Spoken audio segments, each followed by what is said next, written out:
எங்கே வந்து உட்கார்ந்துருக்கீங்க, எதுக்காக நீங்க பேசிட்டு இருக்கீங்க, அதனால விஜய் யார், விஜயினுடைய பின்புலம் என்ன, அவர் எந்த இடத்துல இருந்துகிட்டு யாருக்கு அறிவுரை சொல்லுகிறார், எல்லாவற்றையும் பார்க்கத்தான் செய்ய வேண்டும். விஜயினுடைய நுட்பத்தை புரிஞ்சுக்கங்க. இந்த முற்போக்கா பேசிட்டு வருவான், எங்கடா சாதி இருக்கு அப்படின்னா சர்டிபிகேட் கிழிச்சு போட்டுங்க சாதி பேருன்னு பேசும். சமத்துவ கல்யாணத்துக்கு நீங்க தயாராகிறீங்களா? தாவேகாவில எல்லா ஜாதிக்காரர்களையும் கூட்டு சமத்துவமா கல்யாணம் பண்ணி வைக்கிறோம், ஒத்துக்கிட்டியா? இதுக்கு ஒத்துக்கிட மாட்டான். அப்ப நான் என்ன சொல்றேன், ஜாதி பேதம் பார்க்க கூடாது, எதுவும் கிடையாது அப்படின்னு சொல்றவங்க கல்யாணத்தை ஜாதி பேதம் பார்க்கறது இல்லைன்னு ஒத்துக்கிட்டு சத்தியம் பண்ணிட்டு வாங்க, உங்களுடைய பேச்சை நாங்க ஏத்துக்கிடுறோம். சர்டிபிகேட்ல ஜாதி பேதம் பார்க்க கூடாதுன்னு பேசினா உன்னை எதை கொண்டு அடிப்பேன்னு எனக்கு தெரியாது. இதை செய்தவர் பெரியார், அதனாலதான் அவருக்கு ஜாதி பேதம் பார்க்க கூடாதுன்னு நாங்க பேசுறோம். நீ சர்டிபிகேட்ல பார்க்க கூடாதுன்னு பேசுறவன், அதனால உங்களுடைய பேச்சை நாங்கள் ஏற்றுக்கொள்வதற்கு தயாரில்லை.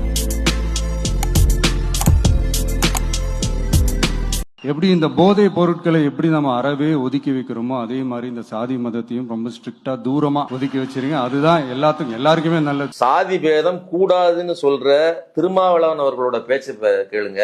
என்றைக்காவது பார்ப்பனர்கள் வலிய வேலைகளை செய்திருக்கிறார்களா? உயர்ந்த சாதிக்காரன் சொல்றது யாராவது சாக்கடை அள்ளிருக்காங்களா? அல்லது உங்க வீட்டுல இருக்கக்கூடிய ஜன்னல் மரத்தை தட்டி வேலை செஞ்சிருக்காங்களா? உடல் உழைப்பு சார்ந்து ஒரு லயன்மேனா இருந்து வீட்டுக்கு ஃபீஸ் போட்டு மேல உயர கட்டி இழுத்திருக்காங்களா?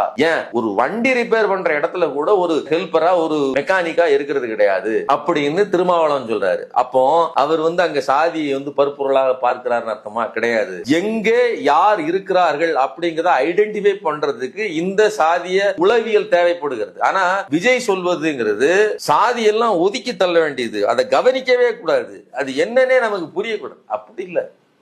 யார்